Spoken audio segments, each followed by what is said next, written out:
Welcome to today's video. Discover why Nietzsche was right about life. Welcome to today's video. Let me ask you something. Is the life you're living one that you wrote, or one that was written for you? From the moment we're born, we're handed a script, a pre-approved guide to a good life. Get the good grades, land the safe job, buy the house, follow the rules, and for God's sake, just fit in.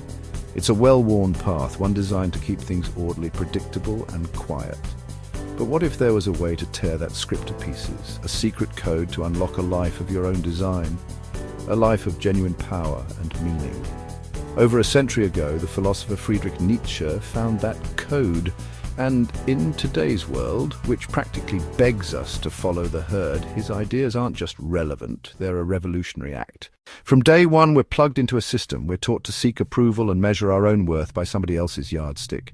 This isn't some grand conspiracy, it's just how society functions. Nietzsche had a name for it, the herd mentality. The herd offers comfort, it offers safety and a sense of belonging, but that comfort comes with a devastating price tag, your own individuality. The herd's values aren't there to help you become great. They're there to maintain the status quo.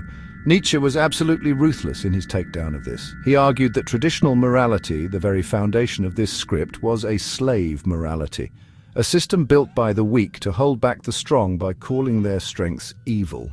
Virtues like humility, obedience, and blending in were celebrated not because they lead to a powerful life, but because they make people easier to manage. This morality smothers our natural drive to grow, to create, to become powerful. It leaves us with this quiet, simmering resentment, this unshakable feeling that we're living someone else's life. We become actors, playing a role, desperate for applause, but feeling empty the second the curtain falls. You know this feeling. It's there when you choose a career for the prestige, not the passion. It's there when you swallow your words to keep the peace. This is the trap. And to get out, you need a new code. But Nietzsche wasn't just about tearing things down. He also gave us the tools to build ourselves back up. His philosophy isn't just a dusty collection of ideas, it's a practical guide for self-transformation. It's the code for rewriting your life's script. This code is built on three powerful principles, three keys that when you use them together let you break away from the herd and become the architect of your own soul. Now, these aren't easy steps, but they are the necessary ones if you want a life that feels real. And the journey starts with the most misunderstood concept in all of philosophy. When you hear will to power, your mind probably jumps to tyranny, domination, and crushing other people. We have to get this straight. That is a dangerous and deliberate twisting of his work, one co-opted by monsters to justify their evil. Nietzsche's real concept has nothing to do with ruling over others. The will to power is the fundamental drive inside every living thing to overcome resistance, to grow, to expand its own strength. It is the will to master yourself. Think of a seed that shatters concrete to find the sun. Think of the artist struggling with a blank canvas to drag a vision into reality. Think of the entrepreneur who risks it all to build something from nothing. That asterisk is the will to power. It's that feeling of your own strength growing as you finally conquer an obstacle that used to own you. The societal script tells us to suppress this drive, to hide it away. But to rewrite your life, you have to reclaim it. So how do you actually apply this? Start by identifying the resistance in your own life. What's the fear that keeps you frozen? What's the weakness you keep making excuses for? You exercise your will to power when you finally face that resistance head on. It's learning the skill you always told yourself you were bad at. It's starting the workout you've put off for a decade. It's the discipline to master your own chaotic impulses. Every time you choose growth over comfort, you are igniting your will to power. It's the engine of self-overcoming. The second key demands that you become a rebel, a lion. Nietzsche laid out a story of spiritual transformation in three stages or metamorphoses that we have to pass through to be truly free. First, we start as the camel. The camel is the good soldier, the beast of burden. It kneels and begs for, "Put more weight on me." It carries the burden of society's traditions and rules without a single question. The camel is praised for its obedience, but it isn't free. It's just carrying a script someone else wrote. To break free, the camel has to journey into the lonely desert and become the lion. The lion is the warrior. It hunts the great dragon that is covered in ancient rules, a beast named Thou Shalt. The lion's sacred mission is to roar no. It rebels against the old ways and external authority. It destroys the old values to clear a space for freedom. But just destroying things isn't enough. If all you do is react against the herd, you're still letting the herd define you. This is why the lion must finally become the child. The child is a new beginning, pure creativity. The child gives a sacred yes to life. The child doesn't ask for permission. It creates its own world with its own rules and its own games. This is the ultimate goal, not just to reject what others tell you to believe, but to become a value creator yourself. This means you have to put every belief you hold on trial.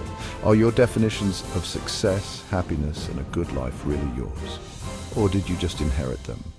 Creating your own values is the most radical act of rebellion there is.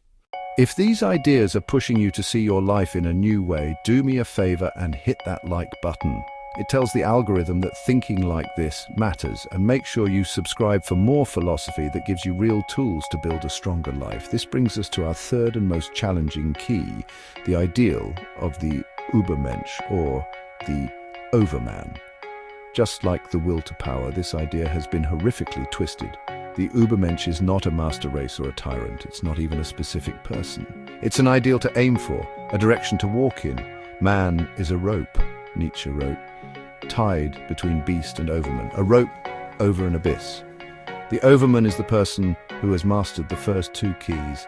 They've harnessed their will to power for self-mastery, not for domination. They've gone from the dutiful camel to the rebellious lion, and finally to the creative child who forges their own morality. The overman has conquered their own weaknesses, organized their inner chaos, and sculpted their own character into a work of art. They are the masters of their own destiny, who take total responsibility for their life, never blaming anyone or anything. Striving toward the overman is a process of constant self-overcoming. It means you're never done. You're always pushing your own limits, challenging your beliefs, and evolving into something more.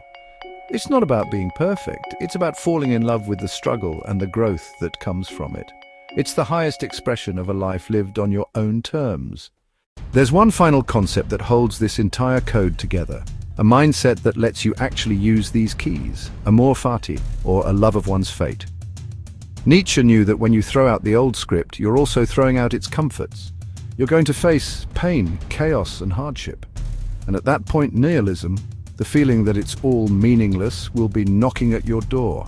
Amor fati is the answer. It's the practice of not just accepting your life, but loving it, all of it, the good, the bad, the beautiful, and the ugly, loving it all as if you chose it. It's seeing every failure, every heartbreak, and every moment of pain not as a curse, but as the raw material you need to forge your own strength. You say yes to all of it. When you practice amor fati, you stop wishing things had been different. You stop asking, why me? Instead, you find the lesson in the obstacle. You use suffering as the fuel for your will to power. This radical acceptance builds an unbreakable resilience. When you love your fate, nothing can truly break you, because everything that happens simply becomes another part of your masterpiece. So what is this secret code that Nietzsche unlocked? It's this.